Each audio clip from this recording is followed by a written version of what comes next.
Hello friends, आप सभी का मेरे चैनल पर बहुत बहुत स्वागत है। तो आज हम पढ़ेंगे पर्यावरण संरक्षण से रिलेटेड जितने भी ऑर्गेनाइजेशन हैं, जितने भी संगठन हैं और जितने भी सम्मेलन हुए हैं अभी तक। तो हम स्टार्ट करते हैं आईयूसीएन से। आईयूसीएन से जो तात्पर्य है वो है international union for conservation of nature, अंतर्राष्ट्रीय प्रकृति संरक्षण संघ। ये विश्व का सबसे बड़ा संगठन है पर्यावरण संरक्षण को लेकर। जो ये संगठन बना था वो 1948 में बना था। इसका जो हेडक्वार्टर है वो है ग्लांड, स्विट्जरलैंड में।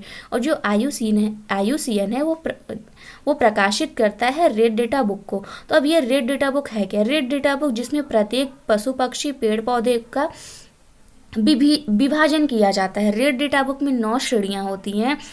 तो आईयूसीएन करता क्या है कि जितनी भी कंट्रीज है, सारी कंट्रीज से उनके डेटा को रिकॉर्ड करता है, डेटा को इकट्ठा करता है।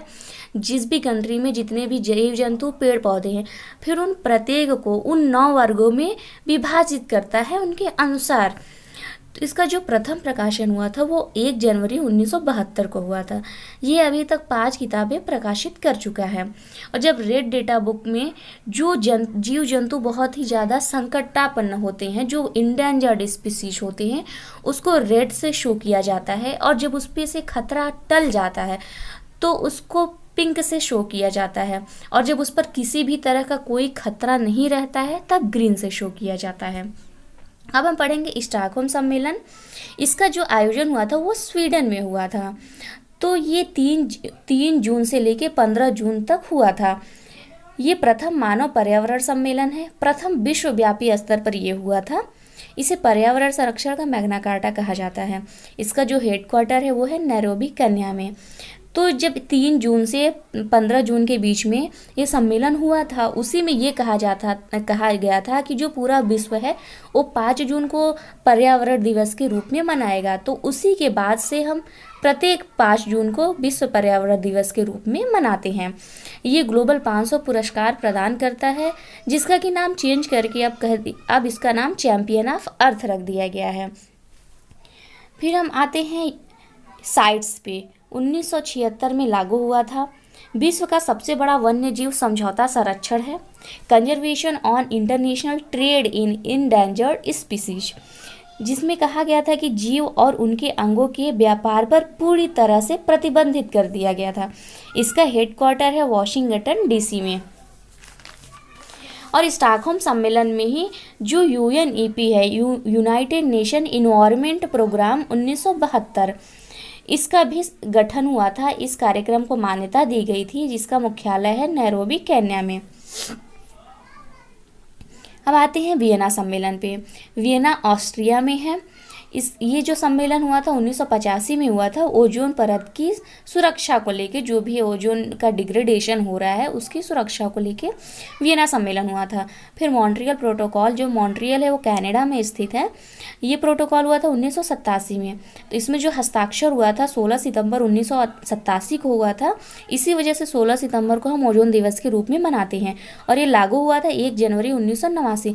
इसमें था कि जो भी ओजोन परत को छीड़ करने वाले जितने भी पदार्थ है, जैसे क्लोरोफ्लोरोकार्बन है, एससी है, इन सब के उत्सर्जन पर पूरी तरह से रोक हो। फिर हम बात करते हैं हेलसिंकी सम्मेलन। तो जब मॉन्ट्रियल प्रोटोकॉल में हस्ताक्षर हो गया था, फिर उसके बाद 1 जनवरी 1989 को लागू हुआ। लागू होने के बाद ओजोन परत की सुरक्षा को लेकर जो पहली बार बैठक हुई थी वो हेलसिंकी में हुई थी, इसीलिए इसको हेलसिंकी सम्मेलन कहा जाता है। 1989 में हुआ था। ये हेलसिंकी लंदन में स्थित है। हम पढ़ेंगे पृथ्वी शिखर सम्मेलन 1992। इसे अर्थ समिट भी कहते हैं। और ये रियो डी जेनेरो में हुआ था, जो कि ब्राजील में स्थित है। इसका जो विषय था वो था सतत विकास हेतु एजेंडा 21 के समझौते की मान्यता देना। इसमें ग्लोबल वार्मिंग, जैव विविधता, जल संरक्षण इत्यादि कई 21 सब्जेक्ट को लिया गया था। Rio+10 2002 में हुआ था जोहान्सबर्ग में। Rio+20 2012 में हुआ था रियो डी जेनेरो में। क्योटो प्रोटोकॉल, Rio+5 भी कहते हैं, क्योंकि जो रियो सम्मेलन हुआ था, प्रथम पृथ्वी सम्मेलन हुआ था वो 1992 में हुआ था और ये 1997 में हुआ था। उसके 5 साल बाद जो क्योटो है वो जापान का शहर है।